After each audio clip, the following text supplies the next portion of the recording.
Well, I see a big move back in the United States to rental for a variety of reasons. One, I think we peaked in just the movement to home ownership. You know, we went after the war, World War II in the 50s, from about 40 or 45% of our people owning a home to well over 60%. We almost got to 70%. And in my own research, what I found is that once a community gets to 75 or 80% of homeowners, it's a kind of stodgy community. It doesn't have a lot of mobility. It doesn't have a lot of flexibility. It doesn't have a lot of innovation or a lot of wealth generation. The communities and cities and metros that seem to be very dynamic don't have zero home ownership. They have about 55%, maybe 60%. So we're talking about a 10 to 15% swing. So one, I think people realize that home owning is not a great strategy for maximizing wealth. Bob Shiller shows us in his analysis over the course of the century, the rate of return to home ownership has been a one big fat goose egg, zero. You've been much better off putting your money in the stock market, which averaged an 8% plus rate of return.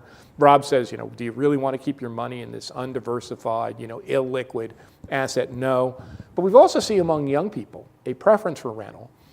Because they don't want to be burdened with high energy costs. They don't want to be burdened with having to own a car. They don't want to be burdened with high mortgage payments. They want to leave leaner and live in an urban area. But the downside of that is as rental becomes more attractive, as cities becomes more attractive, the rental stock of buildings and the building stock begins to be converted.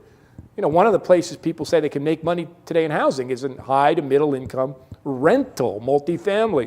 So the pressure on the rental market, in a way, means that creating affordable rental, which is our main mission here, is even harder. So thinking about how to make sure that we have an affordable stock of rental housing so we have diversity, so we have communities that are heterogeneous. You know, Jane Jacobs long ago said, real innovation comes from diverse and heterogeneous communities. Great idea communities require old buildings. Well, you know, if we just have these homogeneous communities that are looking like suburbs in the city, city burbs, that's not going to be the source of innovation. So having affordable rental housing and making sure we have good jobs for people who don't have high levels of education are two of the things we have to build for a new urban social compact.